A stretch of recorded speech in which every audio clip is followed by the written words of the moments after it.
Il y a deux messages qu'on peut encourager à travers cette fondation et cette soirée. L'un, c'est encourager la recherche et évidemment reparler à nouveau, comme je le fais là, du don d'organes. 3, fermez. 2, 1. Bonsoir et bienvenue à cette 9e édition du Gala de la Fondation du Rhin. Je déclare ouvert le 10e Gala de la Fondation du Rhin. La 11e cérémonie de la Fondation du Rhin. Je crois que c'est la 12e fois déjà que nous sommes réunis. Pour financer la recherche sur les maladies rénales, qui touchent, vous savez, 3 millions de personnes en France et 500 millions dans le monde. Les derniers chiffres européens viennent de tomber.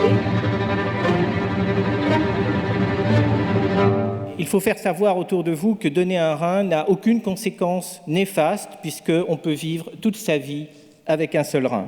Les maladies rénales sont dépistables et si on les traite précocement, on peut vraiment faire quelque chose et ralentir leur progression. Je vais faire la liste d'appels des ministres parce que visiblement il y en a qui arrivent, il y en a qui sortent. Donc, mesdames et messieurs les ministres, ça sera plus simple, n'est-ce pas ? Il y a des oubliés, des négligés dans la médecine moderne. Les maladies négligées, ce sont les maladies rénales, par exemple. Et au fond, sur la vie de nos concitoyens qui sont touchés par ces pathologies rénales, qui ont des formes diverses, mais qui tous vivent à un moment ou à un autre de leur parcours des formes de handicap invisibles. C'est au fond une anticipation de ce que nous célébrons aujourd'hui, la journée mondiale du Rhin. On n'insiste pas suffisamment dans notre pays sur le bénévolat. Je trouve que c'est une richesse extraordinaire, c'est un facteur de cohésion sociale formidable et qui n'est pas assez valorisé. Je suis heureuse aujourd'hui de pouvoir rendre hommage à toutes les personnes qui se mobilisent au sein de votre fondation. Je suis le premier Français à avoir été dialysé enfant. Un trou dans le ventre, on en fait un môme de 10 ans avec 2 litres de sérum, enceinte, on fait un trou de l'autre côté et hop, on installe la vidange pendant 24 heures. La dialyse, c'est un modèle extraordinaire, à la fois de technique, à la fois de biologie moléculaire si on veut s'y intéresser, à la fois de recherche humaine parce qu'on a un contact.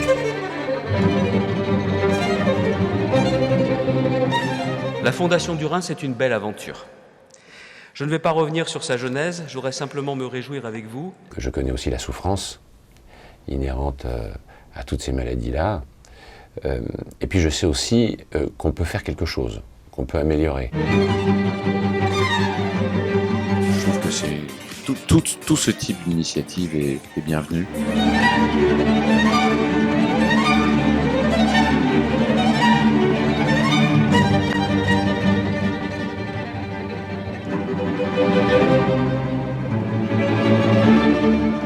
C'est la journée du rein. Le rein est un organe vital. Les maladies sont extrêmement sourdes et discrètes. Les gens arrivent à avoir des maladies graves sans s'en rendre compte. Donc on leur propose une vie de liberté qui, malgré les échecs qui persistent encore, reste une médecine avec de grands succès. La plupart des patients qu'on traite vont bien pendant longtemps.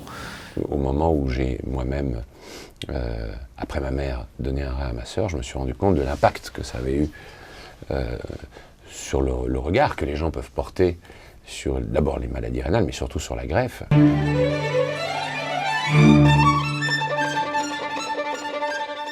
Grâce à la Fondation du Rhin, grâce à la générosité de nos donateurs, grâce à l'aide des pouvoirs publics, nous lançons des campagnes d'information.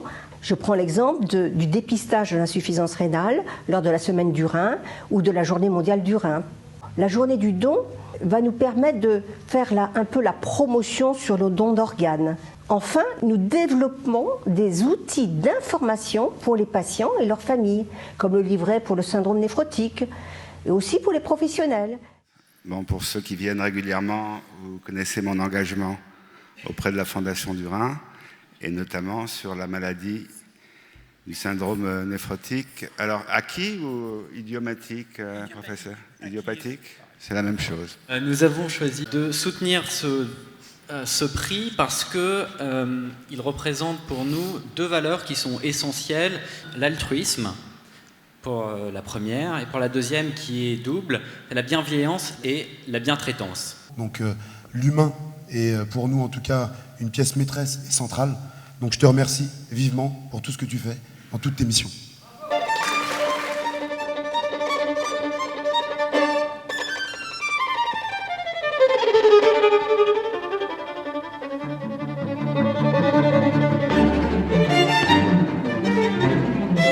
Dire à quel point je suis heureuse d'être cette année encore avec vous et très flattée et honorée d'avoir été nommée l'une des ambassadrices de cette belle fondation. Pardon, ah oui, quel lot ? Le 123. On est au lot 21. Le 639. Donc je vous félicite, bravo. Bravo Véronique. Si tu donnes pas, hey, tape ta gueule et la fessée. Donnez de l'argent. Soyez généreux. Et quand Chantal tombe dans votre bureau, c'est d'une façon différente, mais le pendant de Brigitte, et à elle aussi, il vaut mieux ne pas résister. L'essentiel du travail d'un ministre de la Recherche, en réalité, c'est de chercher de l'argent. Aider la Fondation du Rhin et donner de l'argent. Quand vous donnez à la Fondation du Rhin, la quasi-totalité va à la recherche, pour la bonne raison que nous sommes que des bénévoles. C'est de mettre la main au portefeuille pour acheter plein de billets de tombola, qu'on gagne ou qu'on ne gagne pas, on s'en fout. On a toujours gagné quelque chose parce qu'on a donné de l'argent à la Fondation. Et puis surtout d'en parler. Et puis maintenant, je dirais à Stéphane Bern comment ça marche. Eh ben, ça marche sur pile.